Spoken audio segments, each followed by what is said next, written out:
अस्सलामुअलैकुम प्यारे बच्चों।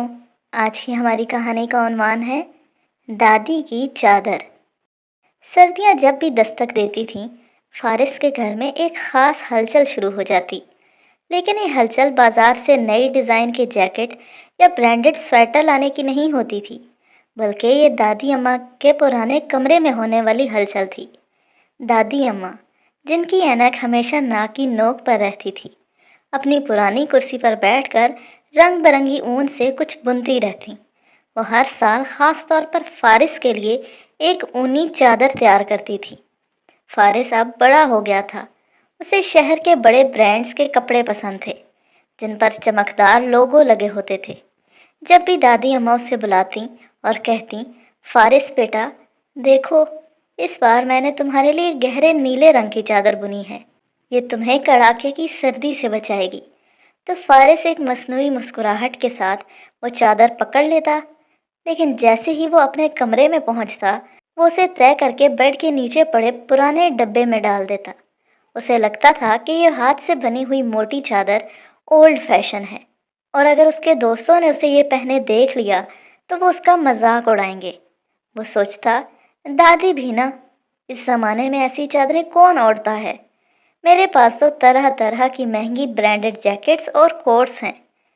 साल गुजरते गए और दादी अम्मा की बीनाई कमज़ोर होती गई, लेकिन उनके हाथों की उंगलियां नहीं थकती थीं। वो हर साल एक नई चादर बुनती, कभी कभी हरा रंग, कभी सलेटी और कभी भूरा। फारिस के बेड के नीचे वो ढेर पड़ता रहा। वो चादरें बिल्कुल नई थीं, उनकी खुशबू तक वैसी ही थी जैसी नई ऊन की होती है। फिर एक ऐसी खिज़ा आई जब दादी अम्मा की तबीयत बिगड़ गई। वो कमरा जहाँ उनका सारा दिन गुजरता था, खामोश हो गया। एक सुबह दादी अम्मा इस दुनिया से रुखसत हो गईं। अपने पीछे सिर्फ यादें और अधूरी ऊन की स्वेटरें छोड़ गईं। उस साल की सर्दी पिछले कई सालों का रिकॉर्ड तोड़ रही थी। खिड़कियों के शीशों पर धुंध जमी हुई थी और हवा में ऐसी तेज़ी थी कि हड्डियों तक में कपकपी तारी हो जाती। फारिस अपने महंगे ब्रांडेड कंबल में लिपटा हुआ था, लेकिन उसे महसूस हो रहा था कि उसका जिस्म बर्फ हो रहा हो। उसे अपने कमरे में एक अजीब सी खाली जगह महसूस हो रही थी। अचानक सफाई करते हुए उसकी नज़र बेड के नीचे पड़े उस पुराने संदूक पर पड़ी। उसने उसे बाहर निकाला। अंदर 5-6 चादरें बिल्कुल महफूज रखी थी। उसने सबसे ऊपर वाली चादर उठाई। वो गहरे सब्ज रंग की थी। जैसे ही उसने उसे खोला, दादी के मखसूस इत्र और संदल की हल्की सी खुशबू उसे महसूस हुई।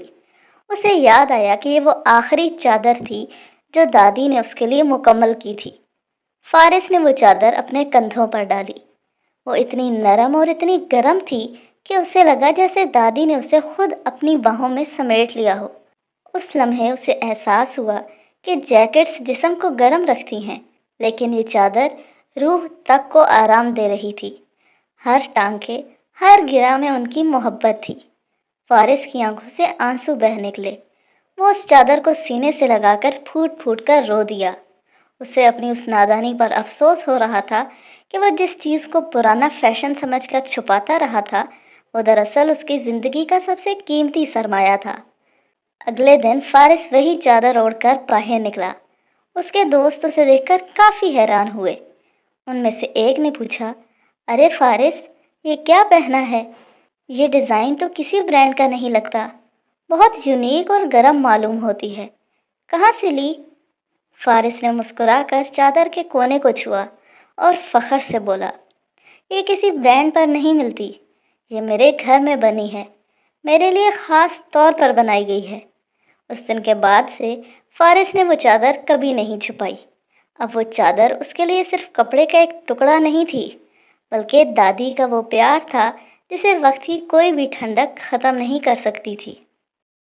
तो प्यारे बच्चों, आज की कहानी से हमने क्या सीखा?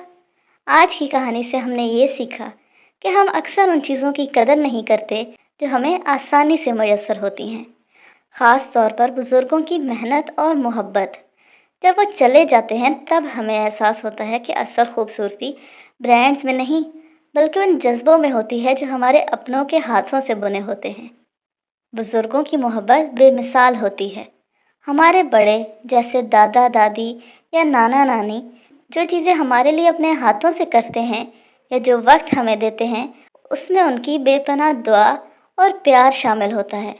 हमें उनकी दी हुई छोटी से छोटी चीज़ की भी कदर करनी चाहिए। ज़ाहिरी चमक दमक असल नहीं होती। अक्सर हम महंगे ब्रांड्स, नए डिज़ाइन के कपड़ों और दिखावे की चीज़ों के पीछे भागते हैं और उन सादा चीज़ों को नज़रअंदाज कर देते हैं जो हमारे घर वाले हमारे लिए करते हैं या हमें देते हैं। याद रखें, जो सुकून और गर्मजोशी अपनों के हाथ से बनी चीज़ में है, वो बाज़ार की महंगी तरीन चीज़ में भी नहीं। वक्त हाथ से निकल जाता है, इंसान हमेशा हमारे पास नहीं रहते। फारिस को दादी की चादर की कदर तब हुई जब दादी पास नहीं थी। हमें चाहिए कि अपने प्यारों के जीते जी उनका शुक्रिया अदा करें और उनकी खिदमत करें। हाथ का हुनर एक तोहफा है। दादी अम्मा का चादर बुनना ये सिखाता है कि मेहनत से बनाई गई चीज़ देर पा और ख़ास होती है। हमें अपने रिवायती हुनर और घर की बनी हुई चीज़ों पर शर्माने के बजाय फ़ख्र करना चाहिए। हमें हर उस नेमत का शुक्र अदा करना चाहिए जो हमें अपने बड़ों से मिलती है, चाहे वो अम्मी का बनाया हुआ खाना हो या अब्बू का लाया हुआ छोटा सा खिलौना। उन सब में उनकी मोहब्बत छुपी होती है। तो प्यारे बच्चों, कल जब आपके घर में आपके बड़े आपको कोई नसीहत करें या कोई तोहफ़ा दें, तो उसे खुशी से कबूल कीजिएगा, क्योंकि ये चीज़ें सिर्फ सामान नहीं होती, बल्कि वो यादें होती हैं जो ज़िंदगी भर आपका साथ देती हैं। तो आज के लिए इतना ही। कल मिलेंगे एक नई कहानी के साथ। तब तक के लिए अल्लाह हाफिज़। फ़ी अमानिल्लाह।